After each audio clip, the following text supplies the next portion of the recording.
사랑하는 성도 여러분, 어제 하루도 주의 은혜 가운데 평안하셨습니까? 2020년 12월 16일 수요일 아침 매일 성경 말씀 묵상 시간입니다. 다 같이 사도신경으로 신앙 고백하며 오늘 말씀 묵상 시간 함께 시작하겠습니다. 나는 전능하신 아버지 하나님 천지의 창조주를 믿습니다. 나는 그의 유일하신 아들 우리 주 예수 그리스도를 믿습니다. 그는 성령으로 잉태되어 동정녀 마리아에게서 나시고 본디오 빌라도에게 고난을 받아 십자가에 못 박혀 죽으시고 장사된 지 사흘 만에 죽은 자 가운데서 다시 살아나셨으며 하늘에 오르시어 전능하신 아버지 하나님 우편에 앉아 계시다가 거기로부터 살아있는 자와 죽은 자를 심판하러 오십니다. 나는 성령을 믿으며 거룩한 공교회와 성도의 교제와 죄를 용서받는 것과 몸의 부활과 영생을 믿습니다. 아멘. 오늘 우리가 함께 읽을 기록된 하나님 말씀 창세기 제31장 36절에서 42절까지의 말씀입니다. 구약 47쪽경에 있는 창세기 31장 36절에서 42절까지의 말씀입니다. 야곱이 노하여 라반을 책망할세 야곱이 라반에게 대답하여 이르되 내 허물이 무엇이니이까 무슨 죄가 있기에 외삼촌께서 내 뒤를 급히 추격하나이까 외삼촌께서 내 물건을 다 뒤져보셨으니 외삼촌의 집안 물건 중에서 무엇을 찾아내었나이까 여기 내 형제와 외삼촌의 형제 앞에 그것을 두고 우리 둘 사이에 판단하게 하소서. 내가 이 20년을 외삼촌과 함께 하였거니와 외삼촌의 암양들이나 암염소들이 낙태하지 아니하였고 또 외삼촌의 양떼의 순양을 내가 먹지 아니하였으며 물려 찢긴 것은 내가 외삼촌에게로 가져가지 아니하고 낮에 도둑을 맞았든지 밤에 도둑을 맞았든지 외삼촌이 그것을 내 손에서 찾았으므로 내가 스스로 그것을 보충하였으며 내가 이와 같이 낮에는 더위와 밤에는 추위를 무릅쓰고 눈 붙일 겨를도 없이 지냈나이다. 내가 외삼촌의 집에 있는 이 20년 동안 외삼촌의 두 딸을 위하여 14년 외삼촌의 양떼를 위하여 6년을 외삼촌에게 봉사하였거니와 외삼촌께서 내 품삯을 10번이나 바꾸셨으며 우리 아버지 하나님 아브라함의 하나님 곧 이삭이 경외하는 이가 나와 함께 계시지 아니하셨더라면 외삼촌께서 이제 나를 빈손으로 돌려보내셨으리다마는 하나님이 내 고난과 내 손의 수고를 보시고 어젯밤에 외삼촌을 책망하셨나이다. 야곱은 가족들을 데리고 밧단 아람으로 떠나 자기 고향 가나안 땅으로 이동하는 중이었습니다. 출발한 지 제7일째 되는 날 건장한 사람들을 이끌고 뒤쫓아온 라반은 야곱 일행을 붙잡는 데 성공하였습니다. 하지만 하나님께서 라반에게 엄히 경고하셨기에 라반은 야곱의 신변에 어떤 위협도 가하지 못하였습니다. 대신 라반은 드라빔을 야곱이 가져갔을 것이다 라는 의심 때문에 야곱과 일행 전원을 직접 수색합니다. 심지어 자기 두 딸과 외손주들의 천막에도 들어가서는 짐들을 모두 들춰내며 샅샅이 뒤져보았습니다. 하지만 뒤진 곳 어디에서도 드라빔은 보이지 않았지요. 실은 라반의 둘째 딸 라헬이 드라빔을 아버지 몰래 훔쳐서는 자기가 탄 낙타 안장 밑에 넣어두었던 겁니다. 그러니 눈을 부릅뜨고 뒤져본다고 한들 라반은 끝내 드라빔을 찾을 수 없었던 것입니다. 그러자 야곱의 태도가 180도 달라졌습니다. 36절입니다.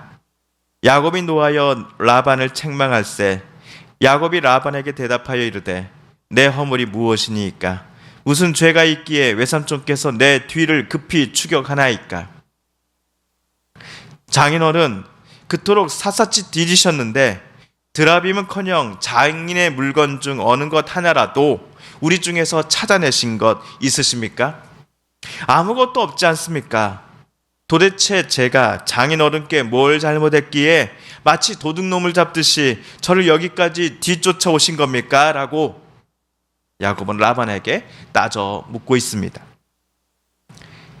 야곱은 매우 화가 났습니다.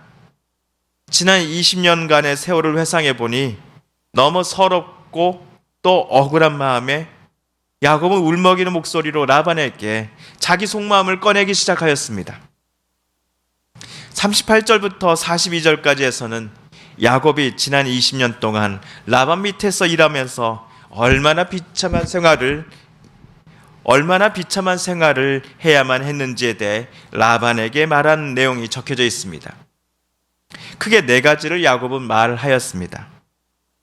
첫째, 야곱은 20년간 라반을 위해 양과 염소들의 목자로 일하면서 단 한 번도 양과 염소들을 유산시킨 적이 없었습니다.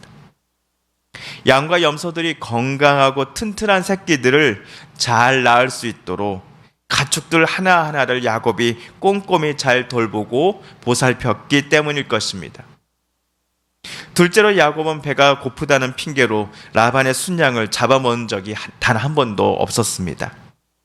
라반이 보든지 안 보든지 상관없이 야곱은 늘 정직하게 자기에게 맡겨진 일들을 성실하게 행하였음을 의미합니다. 셋째로 야곱은 치던 양 중에서 들짐승에게 잡아먹힌 것이 있었다 한다면 그 손해를 자신이 라반에게 변상해 주었습니다. 실제로 야곱이 치던 양 중에 어떤 것이 도둑 맞았을 때 라반은 야곱에게 모든 책임을 전가합니다. 야곱도 할 말은 많겠지만 이 또한 자기의 책임이라고 인정하고는 분실한 것, 또 빼앗긴 것, 도둑질 맞은 것, 또 야생동물에게 물려간 것에 대해 본인이 배상을 했습니다.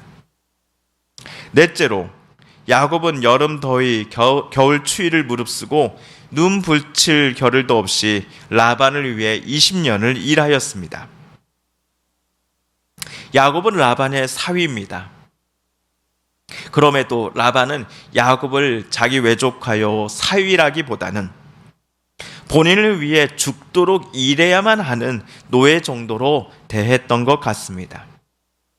본인을 위해 사위가 정직함과 성실함으로 일하고 있음에도 정작 라반은 야곱의 건강 그리고 복지를 신경 써주기보다는 오로지 자기의 욕심을 더 많이 충족시키는 데만 혈안이 되어 있었습니다. 마지막 다섯째로 야곱은 자기 몫을 라반이 지난 20여 년 동안 10번씩이나 바꾸었다라는 것을 잘 알고 있었습니다. 게다가 야곱이 받아야 할 몫을 라반이 중간에서 부당하게 가로채려고 했다라는 것도 이미 알고 있었습니다. 우리 성도님들 기억하시지요? 야곱이 라헬과 결혼하기 위해서 이번 결혼식을 위해 신부 측에 지참금을 제공하기 위하여 14년간 일하고 난 후 라반과 새롭게 계약을 맺을 때 야곱이 어떤 조건을 제시했는지를 우리는 기억하고 있습니다. 라반의 양과 염소 중에서 아롱진 것, 점 있는 것, 검정색으로 되어 있는 것들을 다 내게로 주십시오. 그러면 다른 거 필요 없습니다.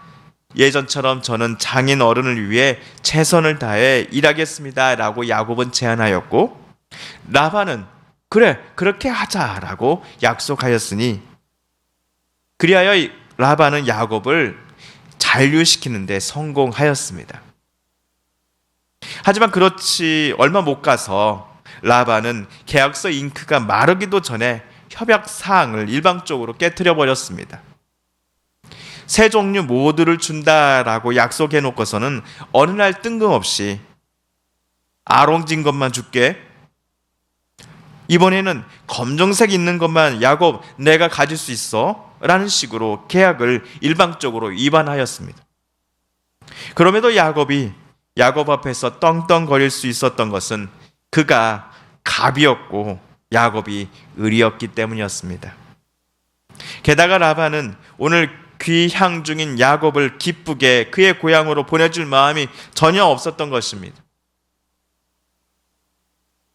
야곱이 지난 20여 년 동안 라반 밑에서 일하면서 있었던 크게 5건의 사례를 들으실 때 우리 성도님들은 어떤 느낌이 드셨습니까?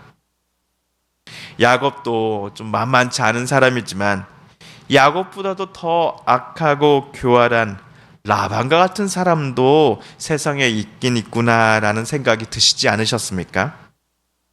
아니면 라반 이 사람 정말 해도 해도 너무하네.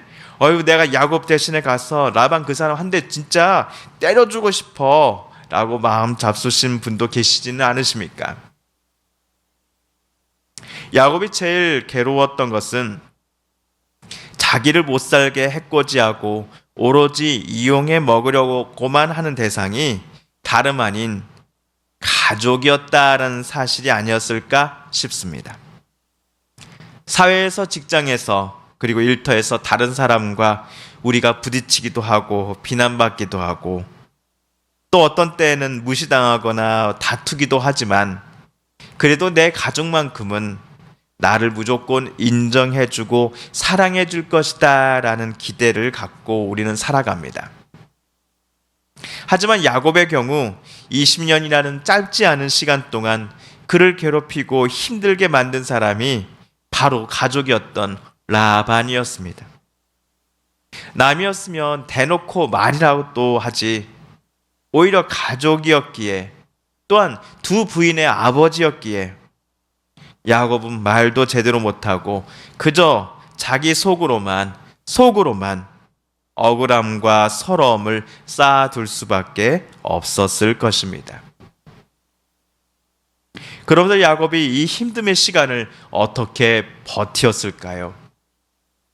계속되는 압박을 받고 핍박을 받게 되면 사람이 정신이 나간다고 하죠. 그렇다고 절대로 본인의 고집, 다짐, 결의만 가지고서는 20여 년 동안 반복적으로 행해진 이 핍박의 시간을 온전히 야곱은 버티지 못했을 겁니다. 그렇다면 무슨 이유 때문에 야곱이 20년을 버틸 수 있었고 게다가 오늘 라반 앞에 이토록 떳하고도 당당하게 자신의 속마음을, 주장을 터놓고 이야기하는 사람이 되게 만들었을까요? 그 이유가 42절에 나온 야곱의 발언에 기록되어 있습니다. 우리 아버지 하나님, 아브라함의 하나님 곧 이삭이 경외하는 이가 나와 함께 계시지 아니하셨더라면 외삼촌께서 이제 나를 빈손으로 돌려보내셨으리다마는 하나님이 내 고난과 내 손의 수고를 보시고 어젯밤에 외삼촌을 책망하셨나이다. 베델 사건 이후로 하나님께서는 야곱과 늘 함께 계셔 주셨기 때문이었습니다.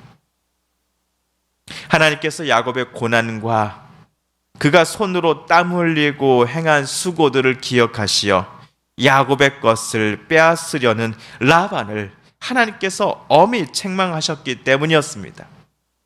또 빼앗긴 것들을 야곱을 대신하여서 하나님께서 직접 라반에게 찾아가 되찾아 주셨기 때문이었습니다. 그런데 42절에 나온 고백을 하는 이는 다름 아닌 야곱이었습니다. 20년 전 베델에 있을 때만 하더라도 야곱은 이러이러한 조건이 이루어진다면 그때 가서야 내가 당신을 믿을지 말지를 결정하겠습니다라고 말하였던 사람 아니었습니까? 그런데 20년이 지난 후 야곱의 입에서 나의 아버지 이삭의 하나님 그리고 조부 아브라함의 하나님께서 나 야곱과 지난 20여 년을 그리고 내 고향 땅으로 되돌아가는 지금 이 순간에도 우리 하나님이 나와 늘 함께 해주고 계십니다라는 고백이 이 야곱의 입에서 나오고 있습니다. 오늘 야곱은 하나님의 돌보심과 보호하심 없이는 단 하루도 살 수 없음을 인정하는 사람으로 변해 있었습니다. 오늘 말씀 묵상을 마치면서 찬송가 292장을 다 같이 한번 불러보고 싶습니다. 2절과 3절인데요. 2절과 3절 주 없이 살 수 없네. 주 없이 살 수 없네. 나 혼자 못 서리. 힘없고 부족하며 지혜도 없도다. 내 주는 나의 생명 또 나의 힘이라. 주님을 의지하여 지혜를 얻으리. 주 없이 살 수 없네. 내 주는 하신다. 내 영의 깊은 간구 마음의 소원을 주밖에 나의 마음 알아주리요. 내 마음 위로하사 변온케 하시네. 그렇습니다. 우리는 하나님 없이 단 하루도 살 수 없는 존재입니다. 찬송가를 쓴 사람의 고백은 참으로 힘든 시간 속에서 또는 어느 누구에게도 말 못할 깊은 고독의 시간 속에서도 우리를 잊지 않고 지켜주실 이 오직 단 한 분 하나님 뿐이시니 하나님 늘 내 곁에 계셔서 내게 힘 주옵소서. 이 어려움도 이겨나갈 용기를 허락해 주옵소서라는 고백이기도 합니다. 주 예수여 어서 오소서. 사랑하는 성도 여러분, 오늘 우리가 읽은 창세기 말씀을 통하여 하나님께서 저와 여러분에게 주신 말씀과 도전 또 위로와 응원의 말씀을 기억하며 이 시간 우리 함께 기도하기를 원합니다. 또한 우리 성도님들과 또 사랑하는 가족들 중에 하나님의 고쳐주심과 일으켜 세워주심을 놓고 간절히 기도하는 분들이 계십니다.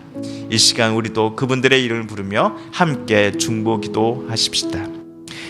코로나19가 온 세상을 참으로 힘들게 하며 시름 가운데 빠뜨리고 있을 때 하나님 이 나라 이 땅을 온 세상을 불쌍히 여겨주시고 도와주시옵소서. 치료하여 주옵소서. 구원하여 주옵소서.